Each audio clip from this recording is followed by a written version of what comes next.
Hello, my wonderful artists. This week we are finishing up what we started last week. So if you remember, last week we were talking about the snow and the weather outside and how that might inspire us for an art project. I showed you my example of a snow globe with a cabin in the mountains. We are all doing snow globes, but what is in your snow globe is up to you. So if you remember, I do not want you to do exactly what I did. I want you to use your own creativity, maybe find some inspiration, and make your own. Last week I showed you a lot of examples. Here are those examples again. At any point you could come back to this part in the video, pause it to a spot that you really like that part of that snow globe or you're inspired by that, and you can come back to this area while you're making. Last week I showed you how to make your snow globe and the snow globe stand, and then you started to draw on the inside. This week you are going to add color and finish it up. I did, which is optional, I did cut my snow globe out and glue it onto construction paper. You don't have to do that if you don't want to. That's totally optional. I am super excited to see what your imaginations and creativities came up with. So let's get right back into making our snow globe. If you remember, this is where we left off last week. We had our snow globe stand, and our pencil drawing finished. So, reminder, yours is not supposed to look like mine. I don't want yours to be a cabin in the mountains. Yours needs to be something from your own creativity or from your own inspirations. So this is sped up since you aren't copying exactly what I do. You know what you need to do. You need to color it in. You can use watercolors, markers, crayons, whatever supplies you have on hand you can use.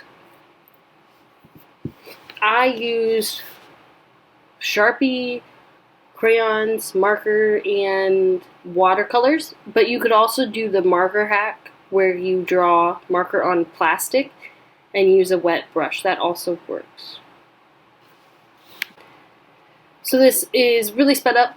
But you can go back in the video to find those inspirations or those other art pieces that you found interesting. You could also do some research, find something else that you like. I do think it's successful, so it looks good when it is layered. So I have the cabin up front, and then the trees, and then the mountains. Right here I am making the sky with watercolors.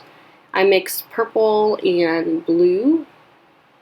And I'm going to do that salt hack that we've done before in the past where you use really wet watercolors. You could also use the marker hack. It still works. So I'm making sure it's wet. And you add a sprinkle of salt. And you keep that salt there because the salt is super thirsty and it sucks up the watercolor.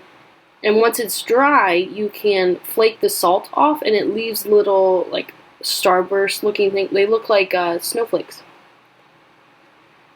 So the video did cut off. It doesn't show me cutting it out and gluing it, but since that's optional and you guys are 5th graders, if you want to cut it out and put it on construction paper, I think you know how.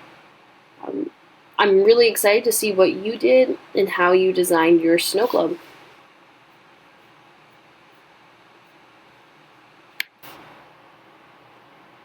So I went in with the darker mountain colors to show depth, to show the lighter was closer up, and I did leave the little white patch for the smoke. Good work. Please take a photo of this and turn it into me. This is our last week of 2nd quarter, so don't forget to do your art, and I can't wait to see it. Bye!